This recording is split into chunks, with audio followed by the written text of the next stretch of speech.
Hi, my name is Zuza. I hope you're into oversharing.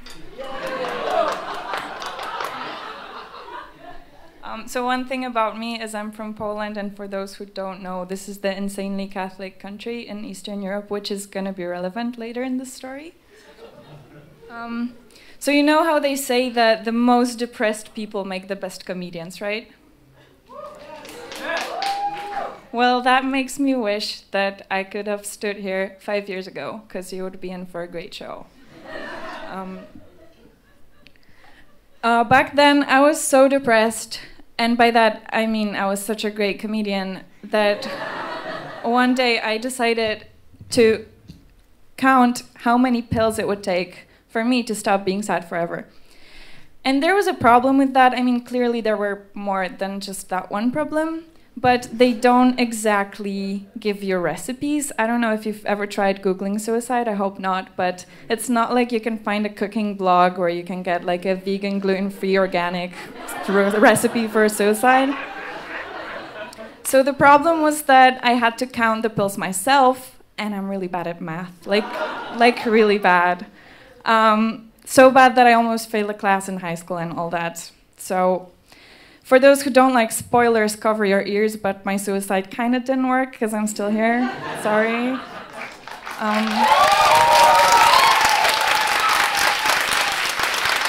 Thanks. But there was a good thing that came out of that failure, right? Because I woke up and I thought, wow, I can't live like this. Like, this is just not a good life. It can't be like this anymore. It's miserable. You can't live the way I lived. And I decided to change something, right? I signed up for an advanced math class.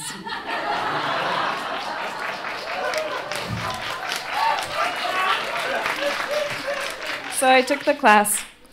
And surprisingly enough, it did not fix all my life problems. I was still really, really sad and really, really bad at maths.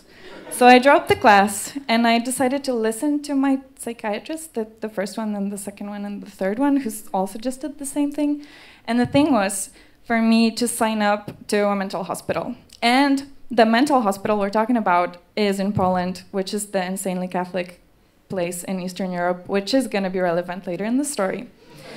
And I'm saying signed up because that's what it felt like, because they had a 4-step application process to a mental hospital. 4 steps.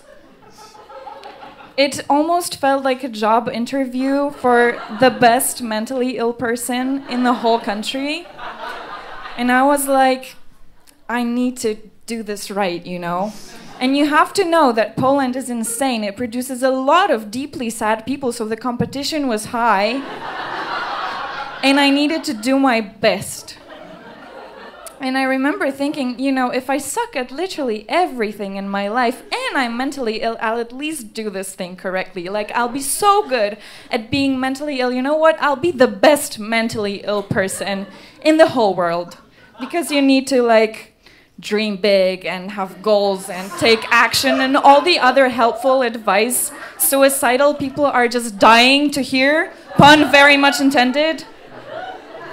And so I came to the interview, and there was a part of the interview was this test that had about 300 questions that were like, do you have intense feeling of inadequacy? Do you feel alone? Do you feel misunderstood? Do you feel a yearning for acceptance from your peers? And I was like, wow, I'm finally good at something. I might suck at math, but I'm very good at feeling lonely and insecure. And so I guess I was right, because I got in and I was officially mental. But that also meant that I got in and I was officially mental, which is not an easy thing to digest. So what I decided to do was to go into deep denial about it, of course. And you know, I was thinking, like, maybe, I mean, it can't be that bad, right? I mean, I sort of do cry every single time I see, like, a cute animal on a packaging in the store, and I sort of don't return the books to the library even though it's right across the street. And I sort of don't move from my room so much that my flatmates think I'm on holidays. And yeah, I sort of do push away every single person that cares about me. And yeah, I sort of do think about death every single day, but I just don't want to make it awkward and uncomfortable for the person who would find my body. But I mean, it can't be that bad, right? Maybe what happened was I just fooled all these medical professionals into thinking that I am sick while I'm not actually sick because I'm just such a great performer. And I was really digging this idea of me going to the mental hospital as a big performance act, right? Like, it's my contribution to the world of contemporary art.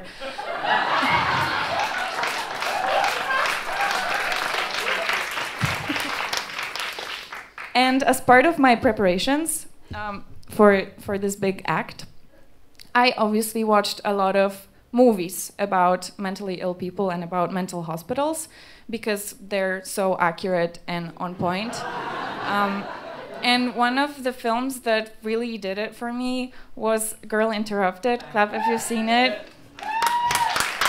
Okay. For those who don't know, in this film, what happens, there's mental stuff, blah, blah, blah, mental hospital, but what really inspired me was that Winona Ryder and Angelina Jolie have a thing in the film. Yeah, hot. And this will come up as a surprise, but I'm queer, so I got really excited and I was like, wow, so what's gonna happen in the mental hospital?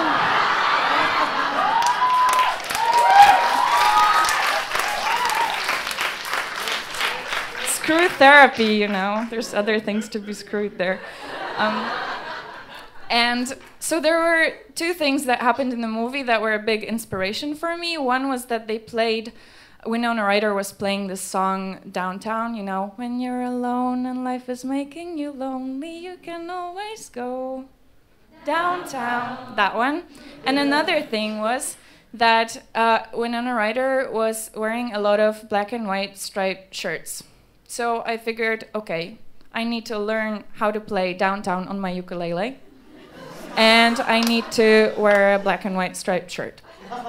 And so the day came, and I was about to go there, and so I was getting ready, and I was getting excited. And I arrived there, strumming the chords, you know, in my head, downtown, downtown. I'm wearing...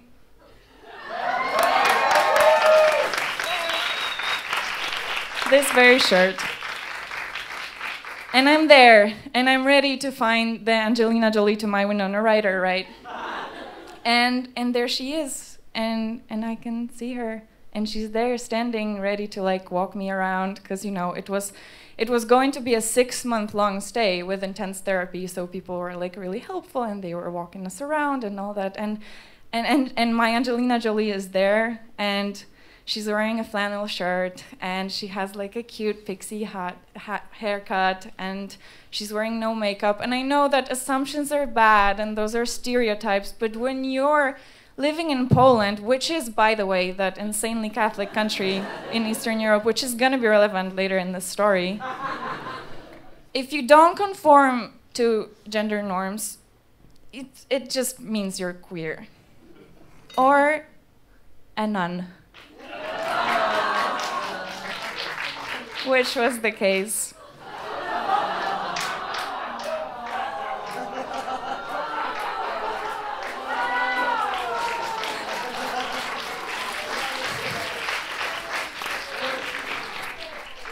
And so this is almost the end, and this is where like the big joke is supposed to come, you know? That's gonna make you laugh really hard, and that's gonna make me look like a really good comedian. But actually, if the most depressed people are the best comedians, then I'm not gonna do that last joke, because I'm actually pretty happy, because what happened is very anticlimactic. I just got help, and I got better, and there was no queer sex in the hospital. But what I want to say is I want to say thank you for laughing with me and not at me, because being able to laugh at this makes me feel like maybe everything is okay now. Thank you. When you're life is making you lonely, you can always go